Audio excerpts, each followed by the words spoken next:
What's going on YouTube? Armani, that car back here, you guys with a brand new video. And today, as you can see, it's kind of a foggy day in St. Louis, but anyway, that's not the point. Y'all see the title, y'all see the thumbnail. And today I'm reviewing this M5 competition right here behind me. And yeah, let's get into it. From the outside of the car, you have a black sapphire metallic paint, 20-inch wheels on the front and the back, and these are like the $2,400 option wheels. And the brakes, you can get carbon ceramic brakes, but our friend chose not to since it's a daily driver and he doesn't need performance brakes. And also we have blue calipers on the front and the back, and on the back there is a carbon fiber splitter little spoiler right here. And as you can tell M5 from M5 competition because it says competition under it. And it also has a carbon fiber diffuser right here as well. And yeah, he went ahead and put 10 and 5 on the whole car, as you can see here. And it has a little air vent strip right here, so when the air comes through here from the wheels, it'll go right out the side of the car. And it also has a carbon fiber front bumper as well. And yeah, let's go ahead and get on the inside of the car. Okay, on the inside of the car, you have your ambient lighting right here as well. You got some wood trim right here, and you got all your window controls and everything as well. And this car actually comes with heated seats and a heated steering wheel. And I gotta turn the car on, but this illuminates as well once you get in the car. And the shifter is very firm and very nice. And just to let you guys know, this is the executive edition on this car, which means it has everything, which includes heated front and rear seats, so you can adjust everything down here as well. And also, when you get the in competition, most of them come with this fine stitching on all the seat belts. Okay, from the steering wheel standpoint, it is fully embossed in leather, and it also has M stitching all the way around it. Leather on the horn, and you have all your controls, lane assist, everything like that. You have this is a heated steering wheel, as I previously said, and I'll get into what these two red buttons are in just a second. But while we're inside of the car, I might as well start it. So you guys the tachometer.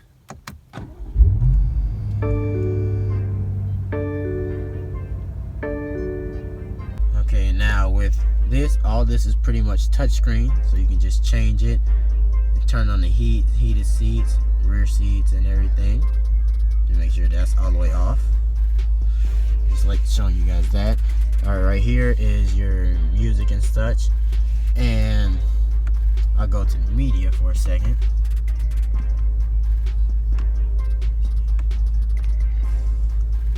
I'll show you.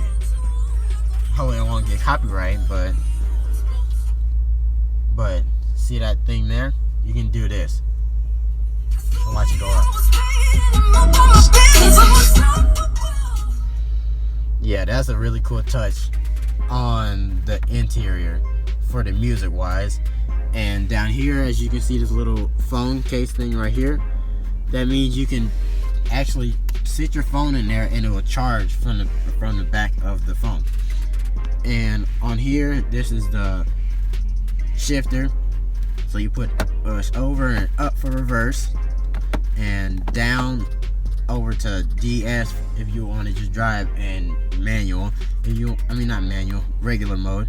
If you want to drive in manual, you shift it over again and it shows up as a 1 right there. You can shift up 2 and everything else from there. And as you can see at the top of this, you can see the comfort, the steering, the suspension, and the exhaust, basically for sport wise and everything like that. So actually, you can go here and press M2, and it will change everything to what you want. If it doesn't, then you can just go right here, press the steering wheel, and you can change it to Sport or Sport Plus, and you can go to Comfort, suspension, and it'll do the same thing as well as the speeding and the speed and the tachometer reading. Also, as this car also has a 360 view, so you can see where you're turning.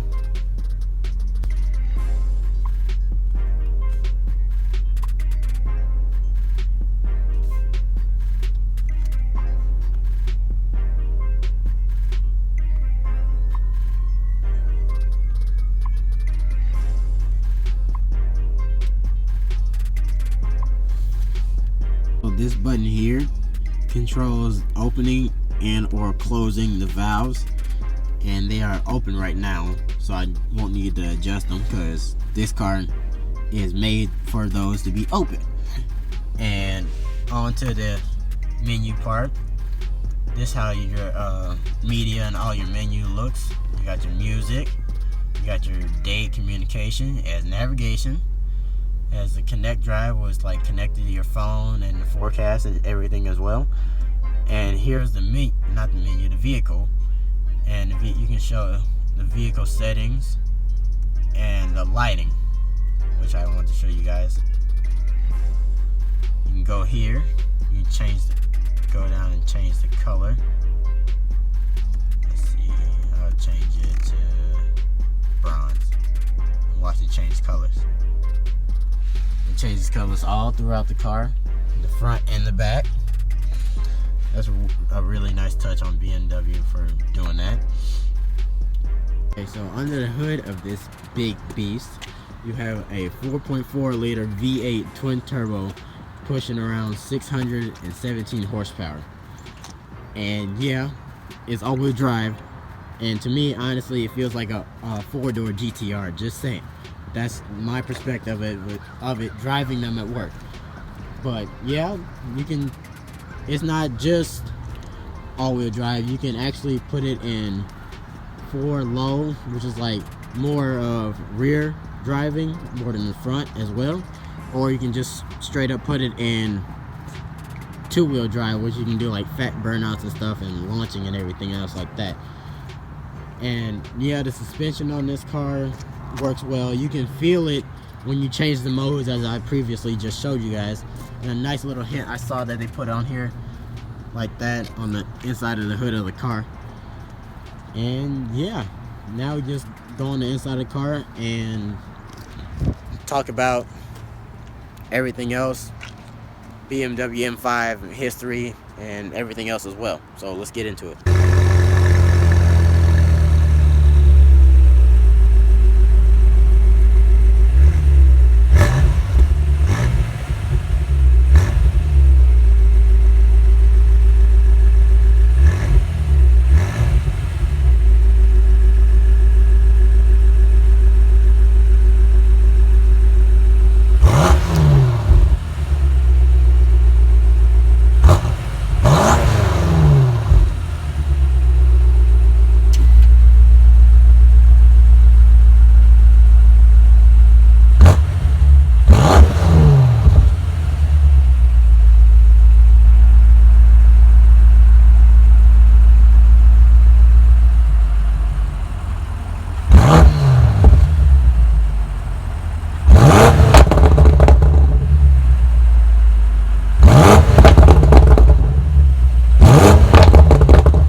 Ladies and gentlemen, this is my friend David who let me do this review on this car. Appreciate it once again, David. No problem, man. And yeah, pretty much, how does it feel on a day-to-day basis for you as daily driven?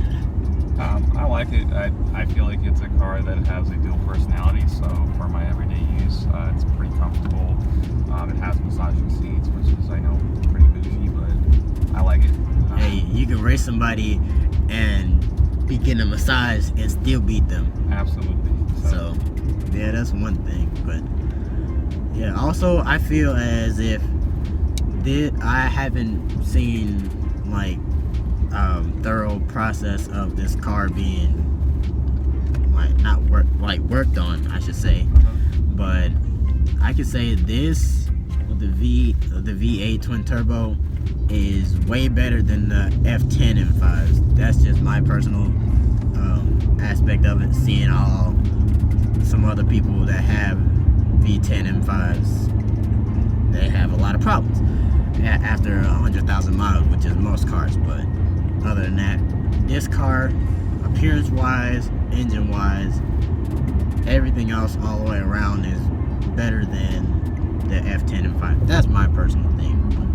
Absolutely. I would say for me, I mean, it's the all-wheel drive system that breaks this car.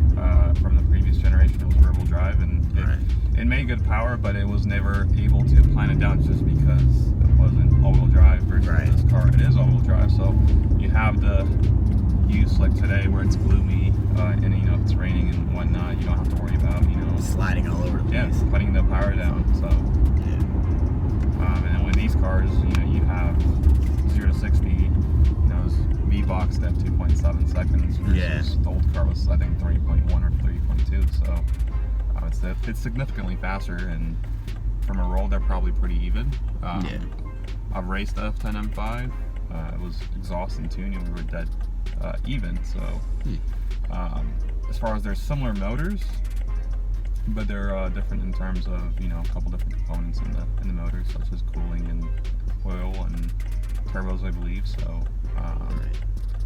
it's one of those things. Except for me, it was the all-wheel drive system. If you want to have the option of turning it off and having it 100% rear-wheel drive, you can do that, and you can be a hoonigan and drift it and do burnouts. And if you would like to be civilized and go to your appointment, let them know. You can do that as well. Yeah. And in comparison, there's always got to be a competitor to this car. So they have the E63, which you said you driven it before getting this, and that's why you got this car. And so how did it compare to this? Absolutely. So we actually drove an M5 competition. It was the first car that I drove. Oh, okay. And then I drove a regular M5, which for me felt really too plush. Basic. Well, it wasn't basic. It was just too soft, in my opinion. It wasn't as hardcore as I wanted it to be. And that's the thing with the E63. It was the E63 GS, which is supposed to be their hardcore version. And for me, it was just the seats really weren't that good. It looked like C-class seats, which in a $120,000 car, you would want to feel a little bit more special than that. Also, from sport to comfort, there wasn't a really big difference. With this car, it is more so a dual personality car, in the sense, if you want it to be comfortable, it can be comfortable. If you want it to be fresh and loud and pops and everything like that, you can do that as well. With the E63, you had the pops, but it was only under downshifts. And again, it was one of those things that for me there wasn't a big difference from sport and comfort. A big enough difference for me. I felt like it was targeted at a crowd. So for me, the M5 competition was the way to go in terms of a car that does both, comfort and sportiness all in one. So I know this is the top of the line 5 Series you can get, but there's also some more, which starting with the 530i, the 540i, the M50i, which has some M package, but not everything. But it's still classic look, but it has a hardcore performance appearance. And then you have the M5, which is a regular M5, and then you have this, which is the M5 competition. So basically 5 types of M series, not M series, 5 types of 5 series. And pretty much all in the 5 Series realm. Okay, so to put it in perspective, while we're going 55, Yeah, 55, 45 actually. yeah, 45. We're put in perspective. M cars, if you don't know, they start off with M2s, M3s, M4s, M5s. They don't have M6s anymore, but they have the M8. And at my job, we just got an M8 competition. And just to tell you guys, that thing looks gorgeous. I can't wait till I get keys for it and review it for you guys. It's probably gonna be like next year, but that's pretty much it. And then as far as SUVs, they have X1s. Well, they don't really have MX1s like that, but they have like an X2. They have an X2 competition. They have an X3 M40, yeah, M40i. They have an X3 40, not 40, X3M. Then they have an X3M competition. I love that one as an SUV, but overall that's pretty nice. And then they have the X5, then they have the X5 M50, then they have the X7, which then they have X7 M50, which we just got, and those are like 100 grand, like 108 grand out of the box. But yep, me and David are on the way to this track event, which I didn't know end up knowing that we were both going to end up, so I might as well just ride with him in the M5 there and have some fun on the highway. But and yeah, that's pretty much it. Thank y'all for watching. Like, comment, subscribe, and stay tuned for the video at the racetrack. Peace.